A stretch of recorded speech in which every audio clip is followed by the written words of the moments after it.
DLF आपकी screen पे 531 पे आएगा और इस बार के नंबर्स ठीक ठाक थे और कंपनी ने अपना पूरा डेट रिड्यूस कर दिया। हमारे साथ थे कमेंट्री में जब मैनेजमेंट आज से लगभग मेरे ख्याल से 20-25 दिन पहले 531 के भाव का मतलब है it's an almost decade high. In fact अगर मैं बिल्कुल चार्टिकली बात करूं तो नवंबर 2008 के बाद का अब तक का हाईएस्ट प्राइस DLF।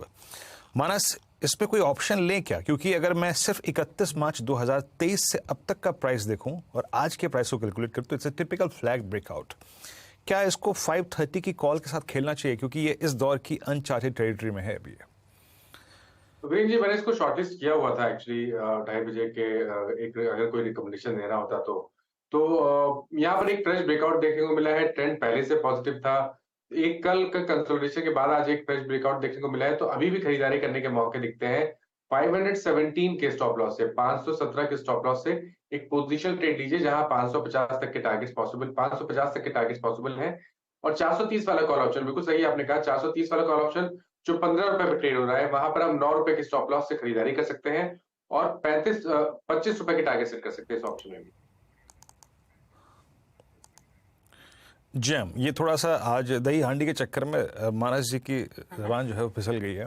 इट्स 530 याद रखिएगा, 15 रुपए 5 पैसे पे ट्रेड करते हुए 531 का 531.50 का स्तर है। मानस इट्स 530। Okay sorry.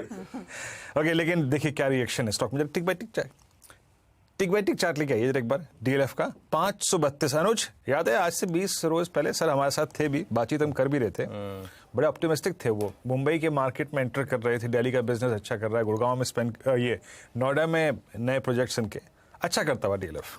बिल्कुल वीरू, और ये हमने बात भी की थी जैसा आपने कहा उस दिन। आई थिंक DLF मुझे याद नहीं, हमने शायद बिग स्टॉक्स में या स्पॉटलाइट में भी शायद लास्ट मंथ डिस्कस किया था वैसे। और DLF के साथ एक चीज़ है, मैं आपको एक चीज़ बताऊं मैं आपको वीरू, बहुत लोगों को जान के हैरानी होगी कि क्यों रियल एस्टेट पर अभी भी व्यू बहुत पॉजिटिव है मेरा। DLF का अब 2000, मुझे एग्जैक्ट ईयर याद नहीं है, शायद 2006 होगा वो, 2006 या 7। DLF का 2006 या 7 का पीक मार्केट कैप आप निकाल लीजिए और आज इंडिया की पूरी रियल एस्टेट का मार्केट कैप जोड़ लीजिए, उसके बाद भी वो तब DLF का 2006 या 7 का मार्केट कैप ज़्यादा था और उस समय तो यूनिटेक भी हुआ करता था। तो मतलब और उसके बाद तो रेरा आ गया, ट्रांसपेरेंसी आ गई, इतने सालों की अर्निंग्स आ गई, सब कुछ हो गया। DLF एक टाइम पे निफ्टी का भी स्टॉक हुआ करता था। तो DLF का खुद का हाई मेरे ख्याल से 1200-1300 रुपये था 2006-7 में। तो कितने 16-17 साल हो गए जब IPO आया था। एग्जैक्टली।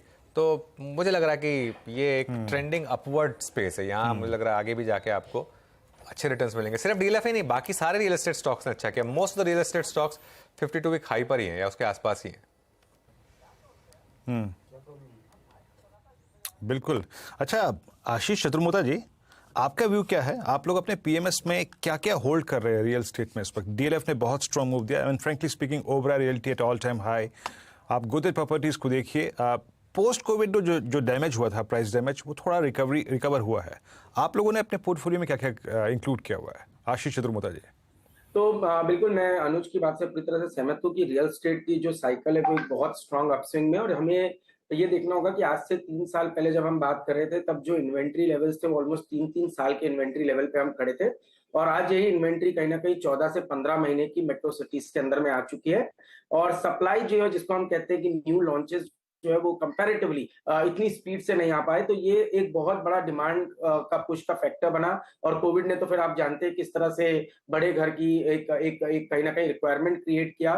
तो ओवरऑल हम भी रियल एस्टेट पे काफी पॉजिटिव है। उसको 2 तरीके से प्ले कर रहे हैं, एक तो डायरेक्ट प्ले, और डायरेक्ट प्ले में हमारे पास जो स्टॉक हम पोर्टफोलियो में ओन करते हुए है कोल्टे पाटिल। कोल्टे पाटिल हमें काफी अच्छा लगता है, एक mid cap small cap company है, बट पूना मार्केट में के काफी प्रोमिनेंट प्लेयर थे, और अब कहीं ना कहीं इन्होंने जो अपनी प्रेजेंस है दूसरी सिटीज के अंदर में करना शुरू किया है। इनफैक्ट मुंबई के अंदर में भी अभी काफी प्रोजेक्ट्स कोल्टे पाटिल के शुरू हुए।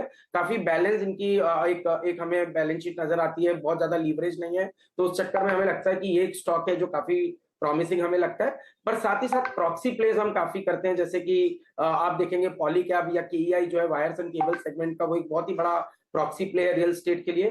साथ ही साथ कुछ कंपनीज है जैसे कि हिंडवेयर होम इनोवेशन जैसी कंपनीज जो कि एक बड़े बेनिफिशियरी है इस पूरे रियल एस्टेट साइकिल को प्ले करने के लिए। तो हमें लगता है कि ये थीम आपको डायरेक्ट प्ले और साथ ही साथ कुछ प्रॉक्सी प्लेस के साथ इस रियल एस्टेट की साइकिल को प्ले करना चाहिए। ओके, वैसे